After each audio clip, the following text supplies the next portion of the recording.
नमस्कार, सवाल इंडिया का में आपका स्वागत है। मैं हूं अदिति राजपूत।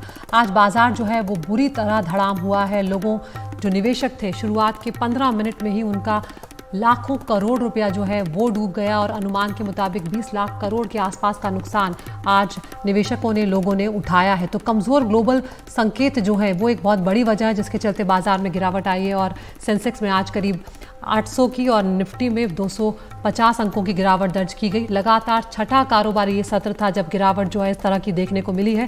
6 सत्रों में सेंसेक्स में करीब 2500 अंकों की गिरावट अब तक दर्ज की जा चुकी है।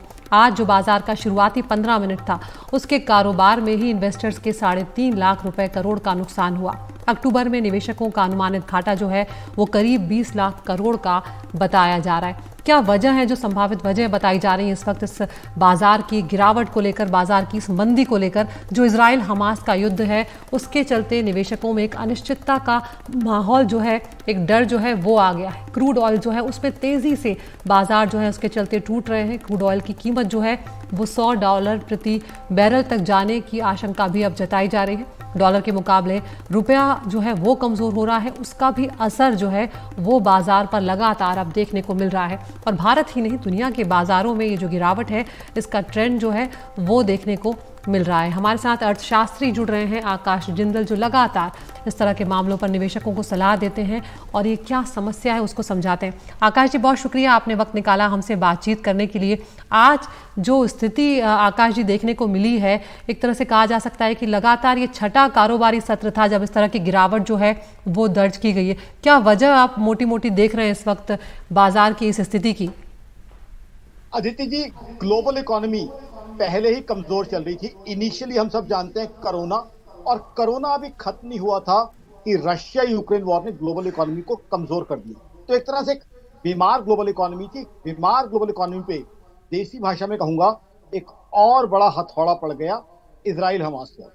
अब इजराइल हमास इशू जिस तरीके से इंटेंस होता जा रहा है वो ग्लोबल इकोनॉमी के लिए खतरे की घंटी है। जैसे मैंने बताया, आम भाषा में पहले से ही दो बीमारियों से जूझ रहे व्यक्ति पे, एक ठीक है कम हो गई थी लेकिन दूसरी चल रही थी, उस बीमार शरीर पे एक और बड़ा प्रहार हो जाए तो उसका इंपैक्ट आता ही आता है। देखिए, हिंदुस्तान की इकोनॉमी की बात करें तो हमारी हिंदुस्तान की इकोनॉमी स्ट्रॉन्ग चल रही है प्रधानमंत्री मोदी के नेतृत्व में, but global economy slow down और रिसेशन का शिकार है। और ग्लोबल इकोनॉमी का कुछ ना कुछ असर हिंदुस्तान पे आना लाजमी है, क्योंकि हम जो है आज ग्लोबलाइजेशन का वक्त है। अब उसके अलावा हुआ क्या, अमेरिका में 10 ईयर बॉन्ड यील्ड 5% के आसपास पहुंच गई। एक बार तो 5% के ऊपर पहुंच गई थी। साधारण भाषा में कहूं तो अमेरिका में जो लोग पैसा ब्याज पे देते थे उनको अच्छा ब्याज मिलने लग गया। अब उससे होता क्या है, जब ब्याज अच्छा मिल रहा है और वो भी कंपैरेटिवली कम रिस्क वाले इंस्ट्रूमेंट्स में, तो जो फॉरेन इन्वेस्टर्स है जिनका पैसा हिंदुस्तान में आता था या आने की संभावना थी, उनका रुझान उधर हो जाने की संभावना है। तो जाहिर सी बात है, जब फॉरेन इन्वेस्टर्स का रुझान उधर हो जाएगा तो एज एन इकोनॉमिस्ट में कहूंगा हिंदुस्तानी सेंसेक्स में गिरावट आना लाजमी थी। और अभी भी जो है इजराइल हमास इशू जिस तरीके से चल रहा है, जिस तरीके से इंटेंस होता जा रहा है, आगे भी जो है हमारे सामने ग्लोबल इकोनॉमी के लिए खतरे की घंटी साफ दिखाई दे रही है। कच्चा तेल, क्रूड ऑयल, ब्रेंट क्रूड अभी $89 पर बैरल चल रहा है, लेकिन संभावना यह है कि अगर ये वॉर इंटेंस होती है, जिसकी संभावना लग रही है, तो $100 पर बैरल तक टच करने की संभावना है। साथ ही साथ यूएस डॉलर अभी 83 रुपए के ऊपर चल रहा है, 83 रुपए 20-25 पैसे। लेकिन अगर ये वॉर इंटेंस होती है तो वो भी 88 या 90 पहुंच सकता है। यानी आज की तारीख में सिचुएशन ऐसी है कि चौकन्ने रहने वाली है, सावधान रहने वाली है। हिंदुस्तान की इकोनॉमी अच्छी चल रही है, बट ग्लोबलाइजेशन के वक्त में सारे देशों की इकोनॉमीज, सारे विश्व की इकोनॉमीज आपस में जुड़ी हुई है। तो ऐसे में दुनिया से जो है पूरी तरह हम अलग नहीं हो सकते। जबकि हम सब जानते हैं global investors, foreign portfolio investor जिन्हें हम कहते हैं, उनका एक बहुत बड़ा रोल है हिंदुस्तान की मार्केट में, बहुत बड़ा उनका इन्फ्लुएंस रहता है हिंदुस्तान के सेंसेक्स में। तो आज की तारीख में सिचुएशन अच्छी नहीं है।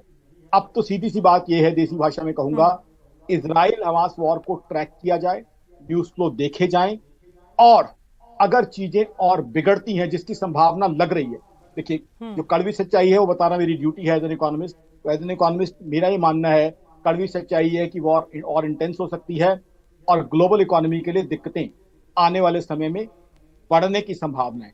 ऐसे में जो है आकाश मैं जी, तो यहाँ एज एन पर क्रूड इकोनॉमिस्ट ऑयल जो है वो भी सीधे तौर पर मार्केट से जुड़ा रहता है। उसमें जैसे ही वो टूटता है, जिस भी तरह का उछाल उसमें आता है, तुरंत जो मार्केट है उससे उस प्रभावित होता है।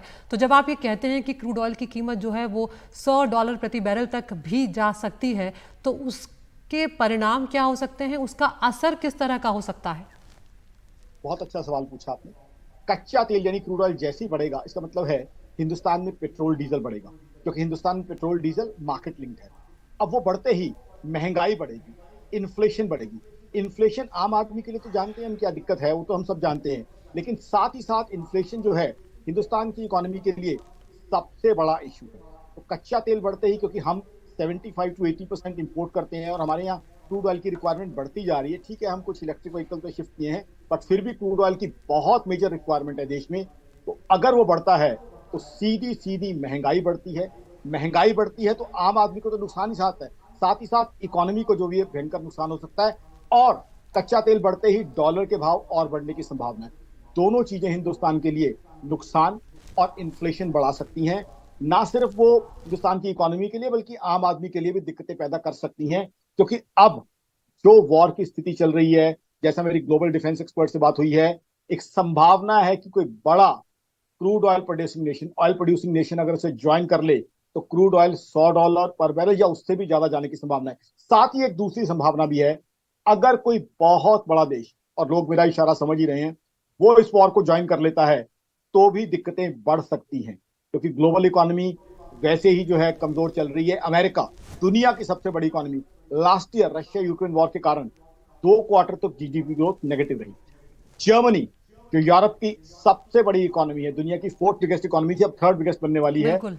उसमें कुछ समय पहले 2 क्वार्टर्स नेगेटिव जीडीपी ग्रोथ रही है। ये तो रशिया यूक्रेन वॉर का इंपैक्ट है। अभी वो वॉर तो चली रही है, ठीक है, वो न्यूज बिल्कुल चैनल सही पे कहा नहीं आपने दिख कि रही अभी उतना। एक युद्ध जो है वो ठीक से समाप्त हुआ नहीं है और दूसरा युद्ध और इंटेंस होता हुआ दिखाई दे रहा है। आकाश जी, अब सबसे ज़रूरी बात पर आते हैं, क्योंकि निवेशक जो है वो इंतजार कर रहे हैं कि आप उनकी समस्या का समाधान करें। आज बहुत बड़ा नुकसान लोगों को, निवेशकों को उठाना पड़ा है। तो सबसे पहले आप क्या सलाह देना चाहेंगे जिनका आज नुकसान हुआ है उन लोगों को? देखिए, मैं सच्चाई बताना मेरी ड्यूटी है एज एन इकोनॉमिस्ट। मैं सच्चाई ही बताऊंगा, चाहे थोड़ी सी कड़वी लगे वो। आज की तारीख में मैं सजेस्ट करूंगा एज एन इकोनॉमिस्ट कि आप बैंक फिक्स डिपॉजिट्स में, जो कन्वेंशनल बैंक फिक्स डिपॉजिट्स है, उसमें पैसा इन्वेस्ट करें। क्योंकि आने वाले समय में कैश इज किंग। जिसके पास नकदी होगी वही राजा होगा। और बैंक फिक्स डिपॉजिट क्या होता है, 15 मिनट में प्रीमेच्योर हो जाता है। आज की तारीख में सचेत रहें, जागरूक रहें। देखिए, जीवन में वैसे डरना अच्छी बात नहीं होती, लेकिन जब खतरा सामने दिख रहा होता है तो अपना बचाव कर लेना। सब समझदार आदमी उसको सलाह देते हैं कि अपना बचाव कर लीजिए। तो आज की तारीख में अपना बचाव करके चलना, चौकन्ने रहना, न्यूज फ्लो को लगातार फॉलो करना, वो जरूरी है। हाईवेज पे हमने एक बोर्ड देखा है, सेफ्टी सेव्स, बचाव में ही बचाव। तो कड़वी सच्चाई ये है, शायद लोगों को ये सुनना अच्छा ना लगे, बट मेरी ड्यूटी है सच्चाई रखना। आज की तारीख में बचाव करके चलें, सचेत रहें, जागरूक रहें, चौकन्ने रहें, बी वेरी वेरी यानी कि कॉशियस। बिल्कुल, इजराइल तो यानी हमास कि आप ये कह रहे हैं कि सावधानी ही बचाव है। अगर हम सावधानी बरतेंगे तो इतना बड़ा नुकसान नहीं उठाना पड़ेगा। लेकिन जब आकाश जी आप कहते हैं कैश ही किंग है, उसका क्या मतलब है? थोड़ा और इसको सरल तरीके से हमारे दर्शकों को समझाएं।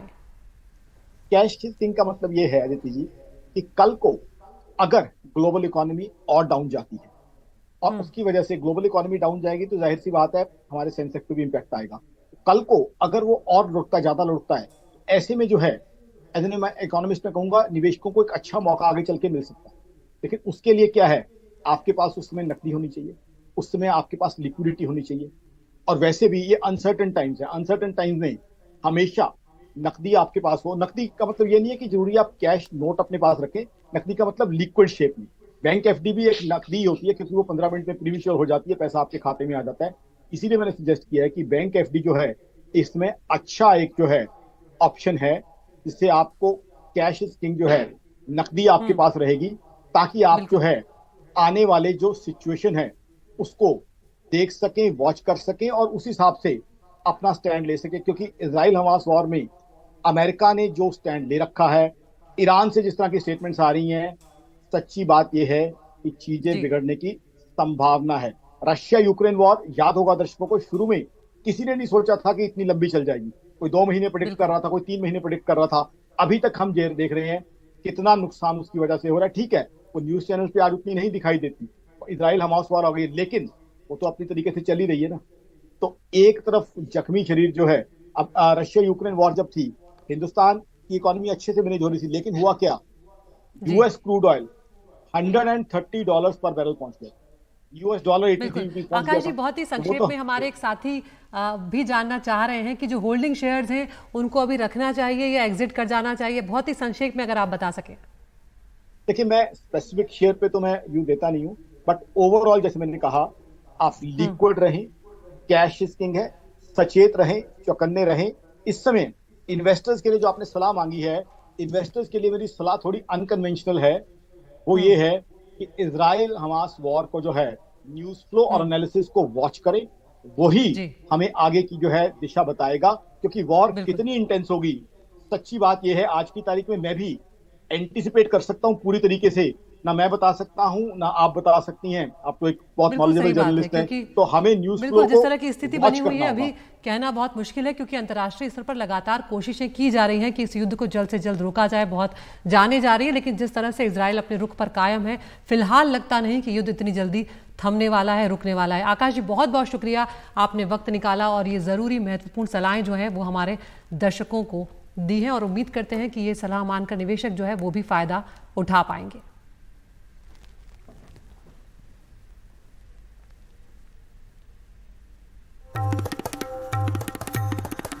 आगे बढ़ रहे हैं। टीएमसी की सांसद महुआ मोइत्रा का जो मामला है, कैश फॉर क्वेरी का मामला, उस मामले में आज एथिक्स कमेटी जो है उसने सुनवाई शुरू की। आज पहला दिन था और सबसे पहली जो सुनवाई हुई है, जो वकील हैं जय अनंत देहाद राय, उनसे पूछताछ की गई और उसके बाद बीजेपी के सांसद जो शिकायतकर्ता भी हैं इस मामले में, उन्होंने भी अपना बयान दर्ज करवाया है। अब 31 अक्टूबर का वो दिन होगा जब महुआ मोइत्रा को अपना पक्ष रखना है, उनके बयान भी दर्ज किए जाएंगे, उन्हें बुलाया गया है। सूत्रों के मुताबिक एथिक्स कमेटी ने इसे गंभीर मामला माना है। गृह और आईटी मंत्रालयों से भी इस बारे में जानकारी जो है वो मांगी गई है। तो यहाँ पर बहुत कुछ अभी इस मामले में बाकी है, क्योंकि आरोप बहुत बड़े हैं, बहुत गंभीर आरोप हैं, और देखना होगा कि जो आरोप लगाए गए हैं उनको पुख्ता करने के लिए किस तरह के सबूत जो हैं वो एथिक्स कमेटी के पास पहुंचते हैं, और उसके बाद महुआ मोइत्रा की तरफ से क्या कुछ कहा जाता है। तो यहाँ पर आपको सुनवाते हैं जो एथिक्स कमेटी के अध्यक्ष हैं विनोद सोनकर, उन्होंने क्या कुछ कहा है, और जो दोनों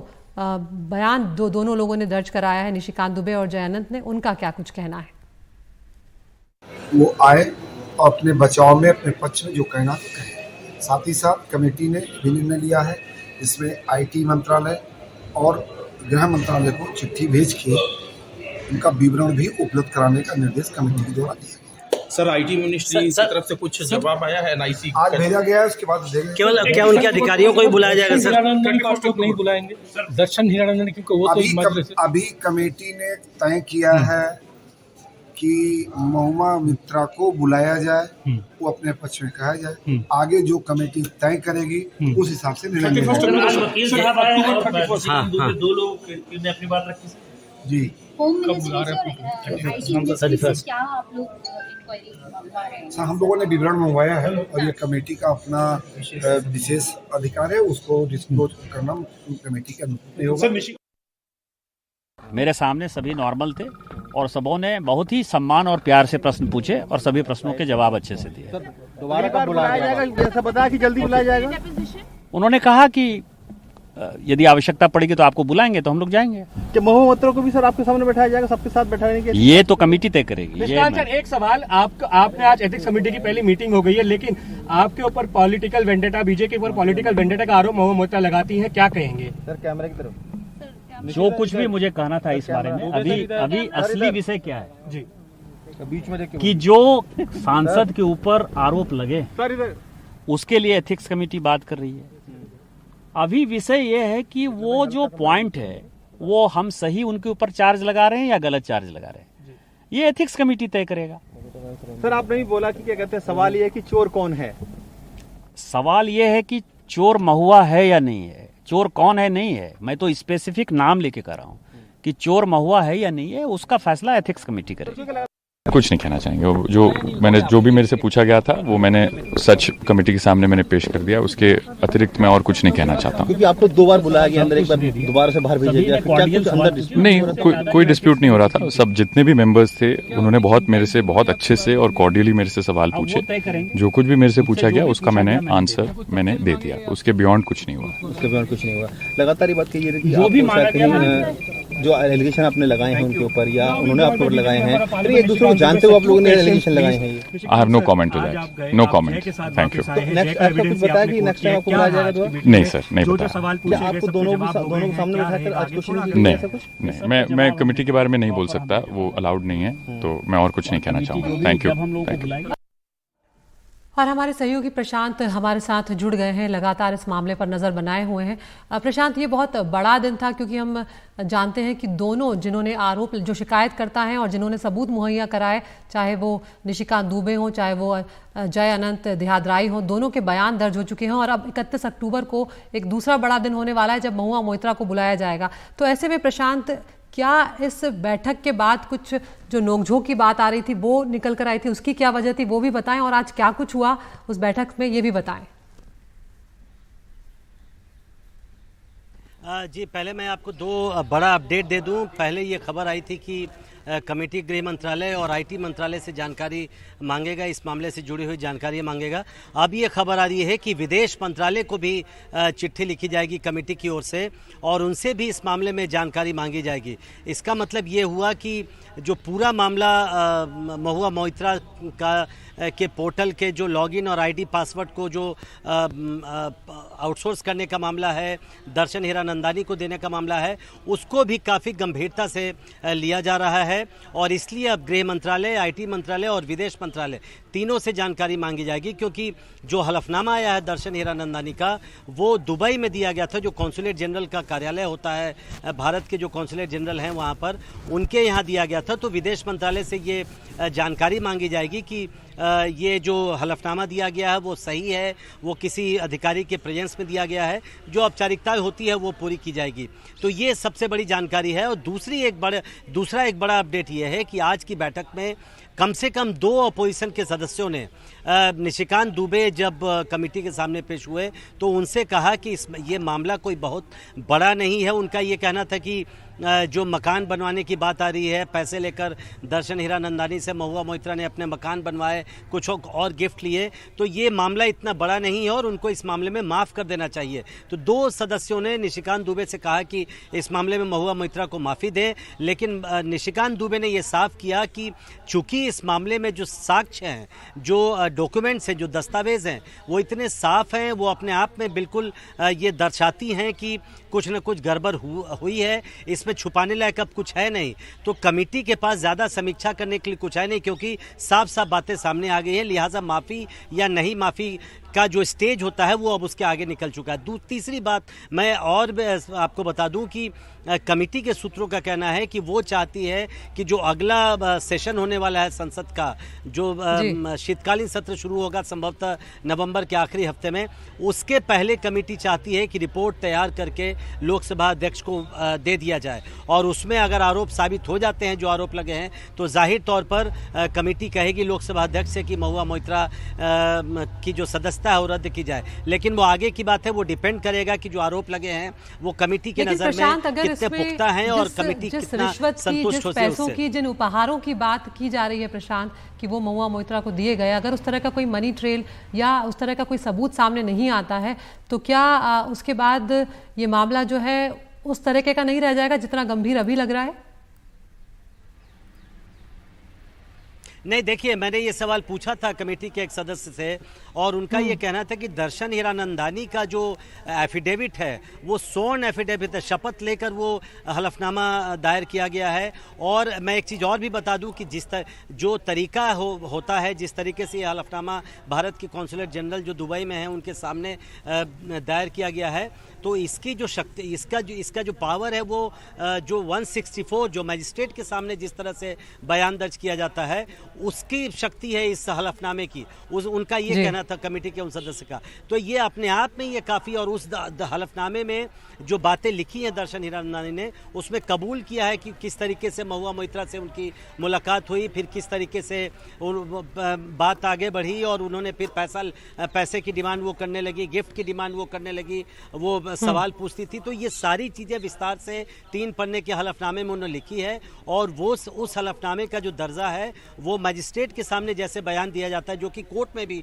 मान्य होता है, उस स्तर का उसकी शक्ति है। तो ये सवाल मैंने भी पूछा था लेकिन इसका जवाब उन्होंने ये दिया है। लेकिन अभी आगे जो 31 तारीख को जो महुआ मोइत्रा को पेश होना है वो संभवतः सबसे क्रूशियल बैठक होगी, क्योंकि महुआ मोइत्रा उसमें अपने ऊपर लगे आरोपों पर क्या कहती हैं उसी पर आगे की कार्रवाई निर्भर करेगी। बहुत बहुत शुक्रिया प्रशांत, आपके पास हम आते रहेंगे अपडेट के लिए। तो यहाँ पर अब 31 अक्टूबर का इंतजार रहेगा जब महुआ मोइत्रा को बुलाया जाएगा और उनका बयान दर्ज किया जाएगा।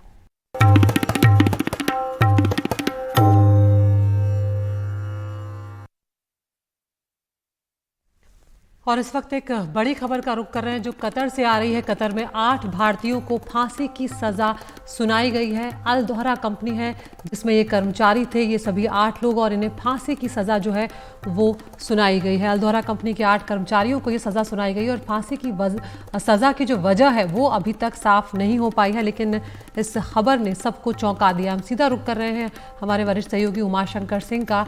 उमा, एक चौंका देने वाली खबर ये आई है, एक बार बताएं इसका पूरा मामला क्या है, पृष्ठभूमि क्या है और आज क्या हुआ है? जी देखिए, 8 कर्मचारी जो ये देहरा कंपनी है उसके कर्मचारी हैं वो, और उन पे पिछले साल यानी कि अगस्त 2022 में चार्जेस लगाए गए थे, कुछ चार्जेस जिसको कि आधिकारिक तौर पे नहीं बताया गया है।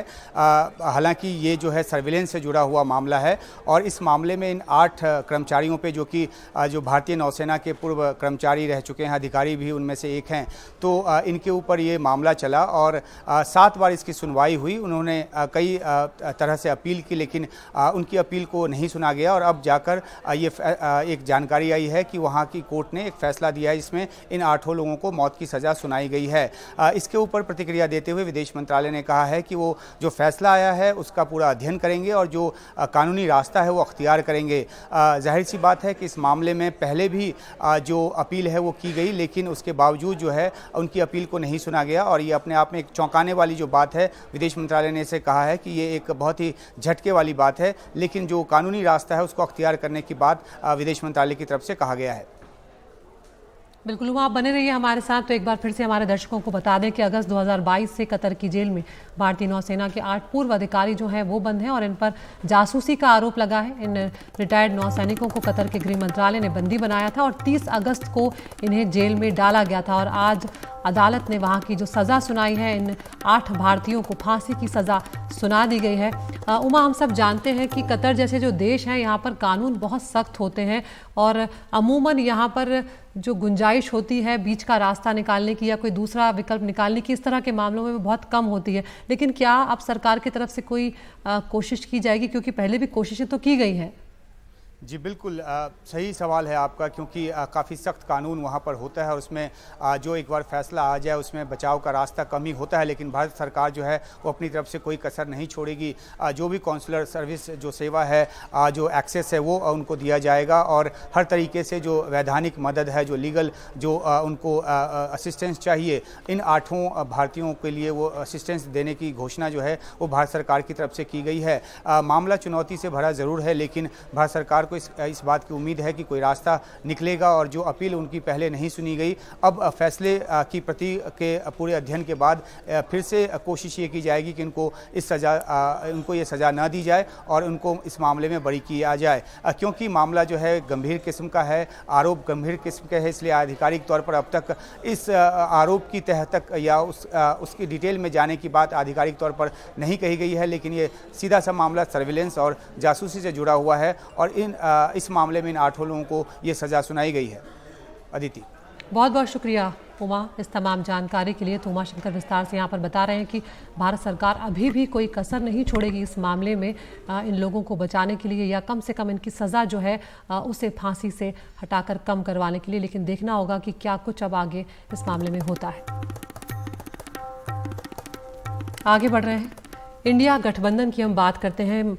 कई राज्यों में आगे आने वाले जो महीना है नवंबर में, उसमें 5 राज्यों में चुनाव होने जा रहे हैं। इंडिया गठबंधन को एक और झटका यहाँ पर लगा है। मध्य प्रदेश चुनाव में जेडीयू ने उम्मीदवार अपने उतार दिए हैं। मध्य प्रदेश की 5 सीटों पर जेडीयू ने उम्मीदवार उतारे हैं और ये सीटें आपको बता देते हैं, पिछौर है, राजनगर है, विजय राघवगढ़ है, थांदला है, पेटलावाद सीट है, जहां पर जेडीयू ने अपने उम्मीदवार उतार दिए हैं। और हम जानते हैं कि इससे पहले अगर बात की जाए तो समाजवादी पार्टी ने भी कांग्रेस के खिलाफ बागी तेवर दिखाए थे और अब जेडीयू ने इस गठबंधन को यहाँ पर झटका दे दिया है। 5 उम्मीदवार यहाँ पर पहली लिस्ट में जो है वो उतार दिए गए हैं। तो अब देखना होगा कि ये जो बिखराव है इसकी वजह यहाँ पर क्या है। हमारे साथ वरिष्ठ पत्रकार श्रवण गर्ग साहब जुड़ रहे हैं। श्रवण सर, यहाँ पर लगातार इंडिया गठबंधन जो है मजबूत होता हुआ दिख रहा था और एक बहुत लंबे वक्त के बाद ये गठबंधन जो है इंटैक्ट रहा और चला आ रहा है लंबा, लेकिन अब एक बार फिर से जैसे जैसे विधानसभा चुनाव नज़दीक आ रहे हैं ये जो बीच में खींचतान है ये देखने को मिल रही है।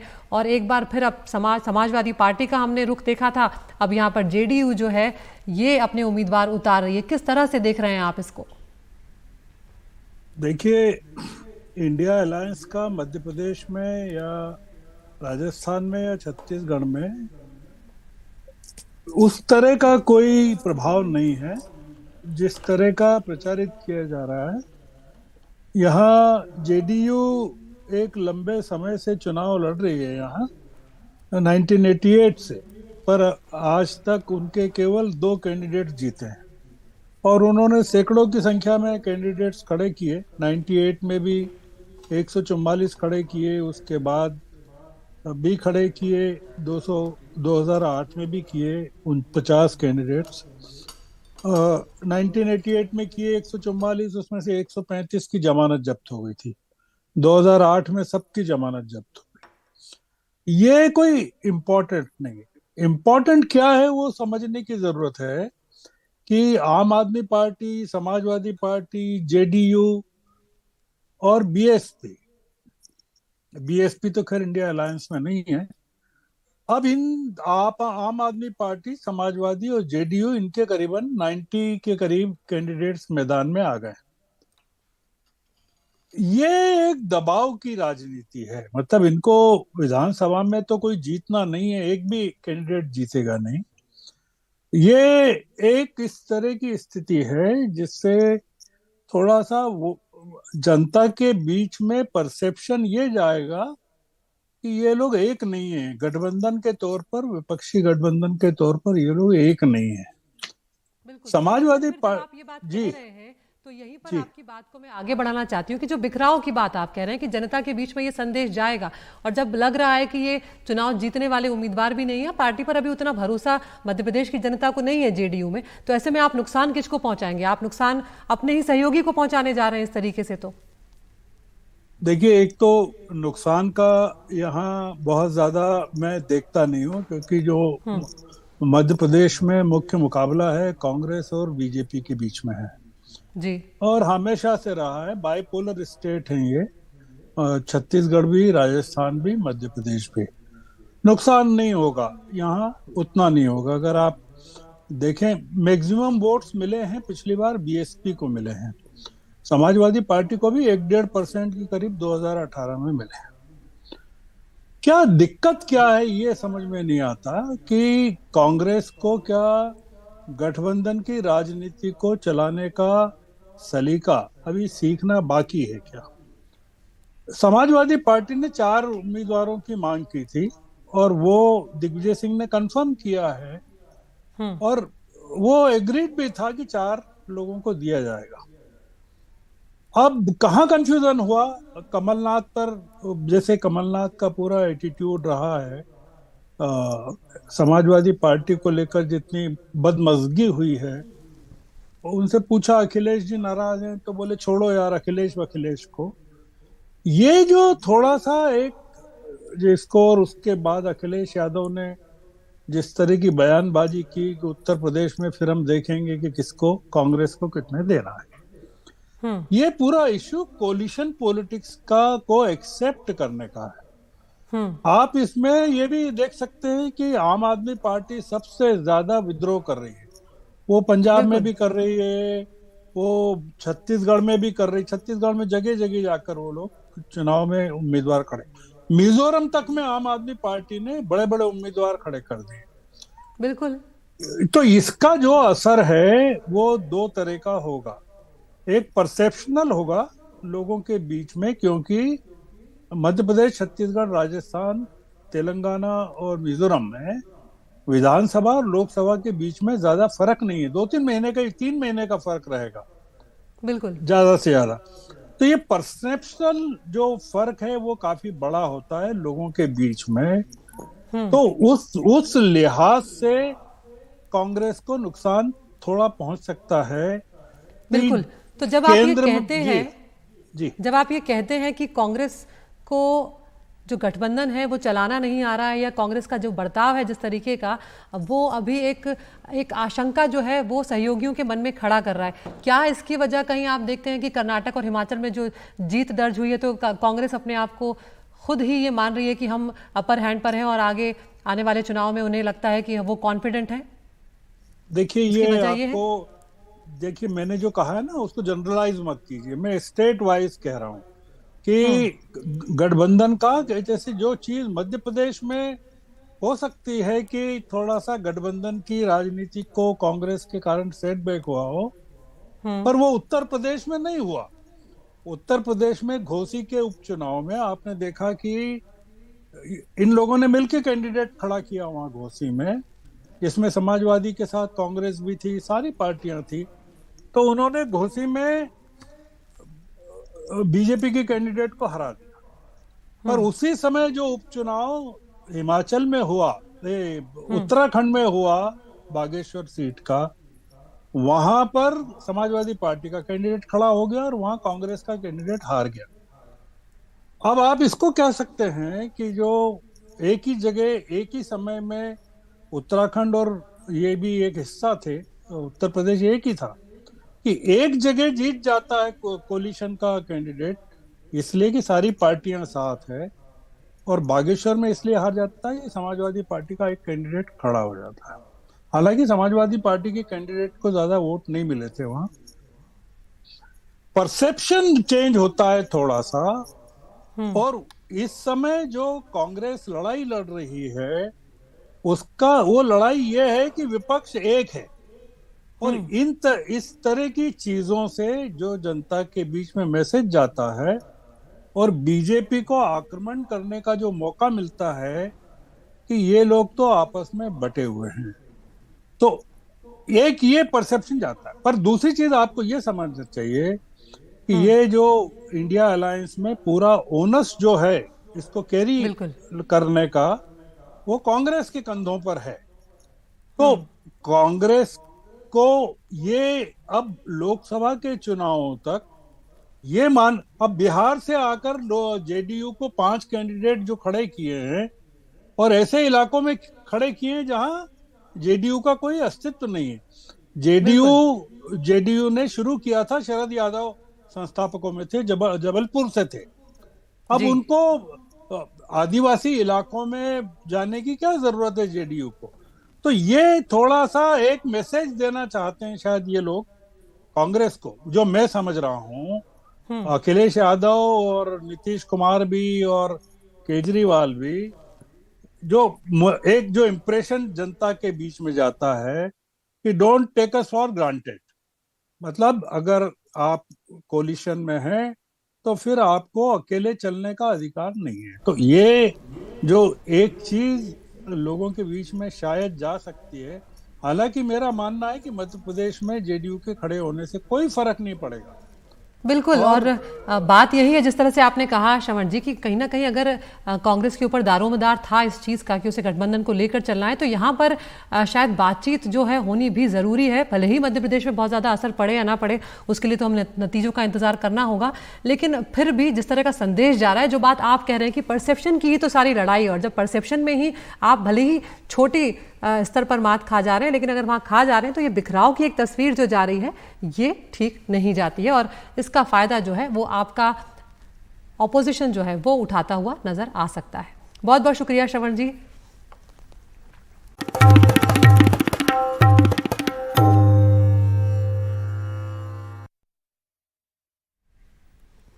और खबर राजस्थान से, जहां पर मुख्यमंत्री अशोक गहलोत के बेटे को आज समन किया गया। फेमा केस में वैभव गहलोत को ईडी ने समन किया है और उन्हें कल यानी शुक्रवार को दिल्ली के ईडी दफ्तर तक बुलाया गया है।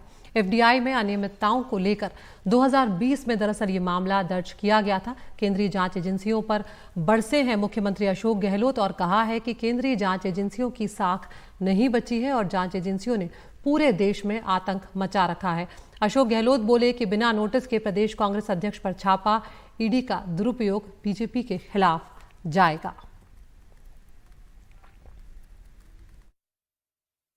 तो आज जो स्थिति है वो चिंताजनक स्थिति है।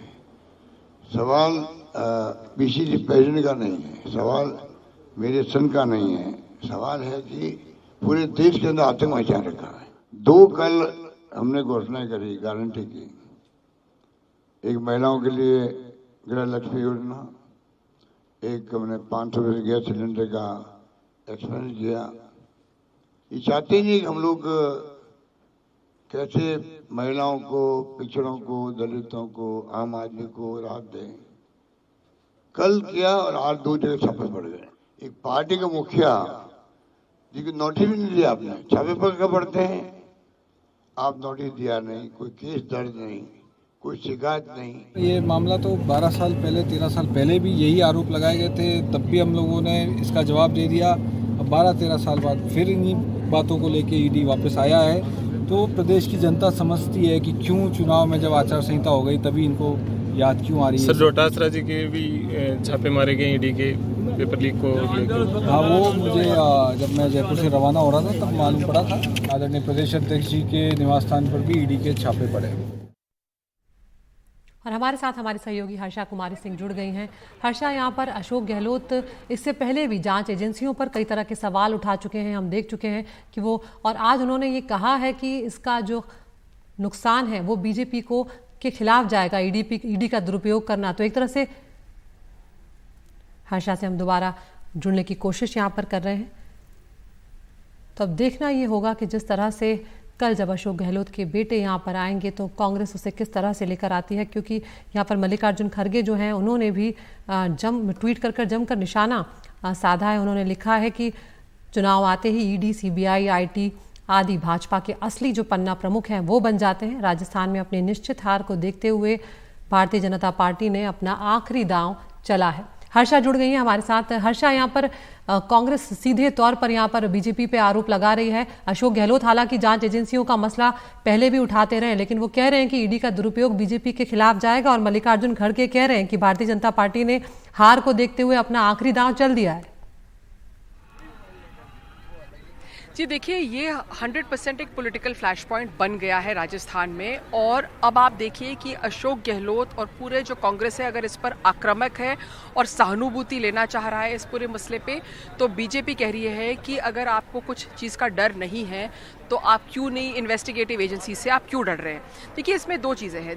एक चीज़ ये है कि आपने सीधा प्रहार किया है कांग्रेस प्रेसिडेंट पे, बहुत बड़ी बात होती है। और अशोक गहलोत ने खुद आज बोला है प्रेस कॉन्फ्रेंस में कि इसके बहुत बड़े मायने होते हैं। दूसरा, आपने उठाया है मुख्यमंत्री के बेटे का मुद्दा, जहां पर उनका बेटा और मुख्यमंत्री भी कह रहे हैं, बेटा कह रहा है कि पुराना 12 साल पुराना मामला है, अब क्यों उठा रही है। तो कांग्रेस इस बात को लेकर सवाल कर रही है कि टाइमिंग क्यों है, ऐसा क्या टाइमिंग है कि जब चुनाव आते हैं वहां पर ईडी पहुंच जाती है।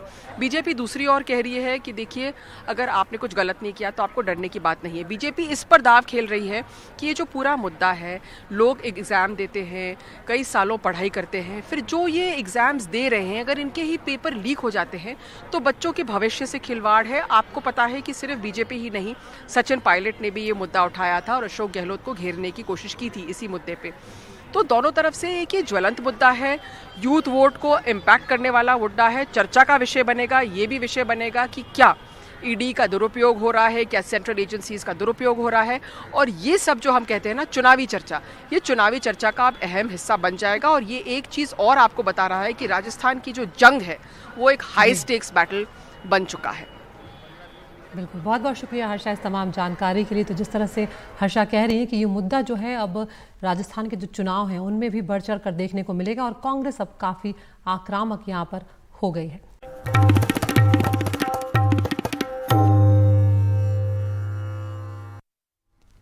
इजराइल हमास जंग को लेकर अमेरिकी राष्ट्रपति जो बाइडेन का बड़ा बयान सामने आया है। जो बाइडेन ने कहा है कि इजराइल हमास के बीच जंग की एक वजह Bharat middle east economic corridor भी हो सकता है। हालांकि उन्होंने कहा कि यह सिर्फ मेरा अनुमान है। Bharat middle east economic corridor का ऐलान भारत में आयोजित G20 सम्मेलन के दौरान किया गया था, आपको याद होगा। इजराइल ने भी इस कॉरिडोर को अहम बताया था, हालांकि उसकी इसमें सक्रिय भूमिका नहीं है। लेकिन जो बाइडेन के इस बयान के बाद अब अंतर्राष्ट्रीय हलकों में कई तरह की बातें चल रही हैं। देखना होगा किस तरह की प्रतिक्रियाएं सामने आती हैं।